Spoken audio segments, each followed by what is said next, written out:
संपत्ति उसकी कोई पंख ने नहीं काटी। अरे उसकी पंख काटी सूर्य भगवान ने। वे जब वहां उड़ान नहीं लगाता, तो उसकी पंख नहीं कटी। तुम्हें बोलोगे तो कोई पंखी को काटी।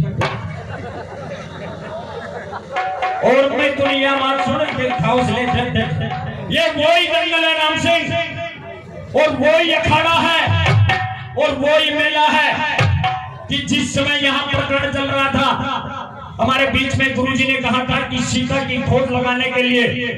और जब वो चलता चलता ऋषिमुख पर्वत के ऊपर भगवान आता है और भगवान को वो पंच वस्त्र दिखाए थे, उसी समय तूने हाथ हिलाया था। उसी समय मैंने तेरे को कहा था कि सच्चाई को कोई छुपा नहीं सकता।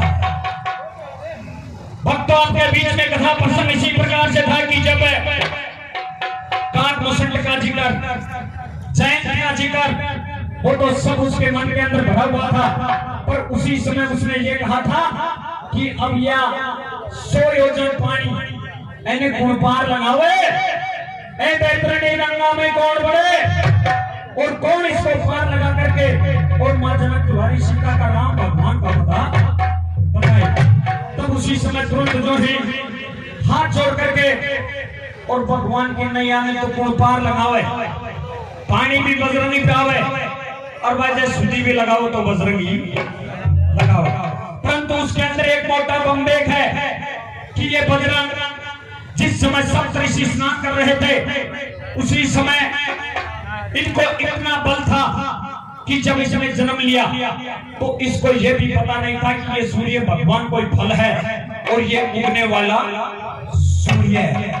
इतना तेज लगाता है कि ये अपना बेग उठाता है, ऋषियों को बड़ा तंग करता है और ऋषियों को तंग कर करके कहीं उनके कमंडल भगाता है और कहीं उनकी जलन भगाना शुरू करता है। उसी समय ऋषि खड़े होकर के, मैं गुरुदेव से पूछना चाहता हूं कि उसी समय ऋषि खड़े होकर के और उसे श्राप दे दिया था कि जा बजरंग तू शक्तिहीन हो जाएगा। तब अंजना भाग करके कूंजा जो कुर्लाती है और ऋषियों के पीछे पड़ना शुरू हो जाती है। तब उसी समय तुरंत जो ही बोलो भगवान या तो मैं बहुत बड़ा अवतार जायो और एक के कारण जे एक की शक्ति में तू नष्ट कर देगो, तो या मेरे बेटो जे ये बहुत दुखों से आया है, ये मेरे बहुत दुखों से आया है, ये मेरे को कुमारी को कलंक भी लगाया है, परंतु अब एक की शक्ति कहीं बाउड़े।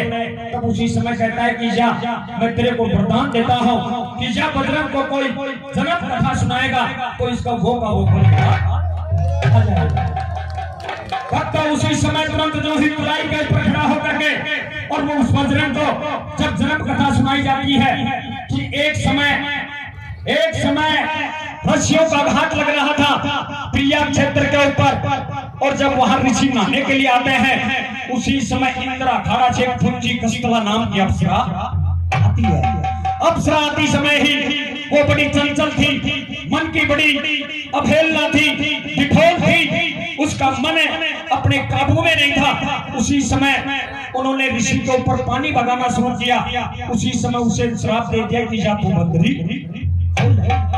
चलती चलती और जब कुंजर नाम के बंदर से उसकी शादी होती है, कुंजर के घर जाकर के पुत्री बनती है और केसरी नाम के बंदर से उसकी शादी होती है।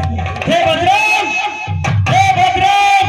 वो पल याद करो, वो समय याद करो जिस समय आपने सूर्य भगवान को फल समझ करके और निगलना शुरू किया था। इसी समय बजरंग अपना खून खोलना शुरू करता है। धीरे धीरे जब बजरंग एकदम से बढ़ता है, 10 योजन बढ़ता है, 20 योजन बढ़ता है, 30 योजन बढ़ता है, 40 योजन बढ़ता है, 60 योजन बढ़ता है। उसी समय देवता आकाश मार्ग से जय जयकार करना शुरू करते हैं। तब उसी समय अपना 100 योजन लंबा शरीर बनाता है और बजरंग हाथ जोड़ करके और एक खड़ा जामवंत उसी समय एक अंगद से कहता है और एक सुग्रीव कहता है। तो क्या तो कह रहा था, क्या बजरंग ने कहा उस बात को सुन रहा।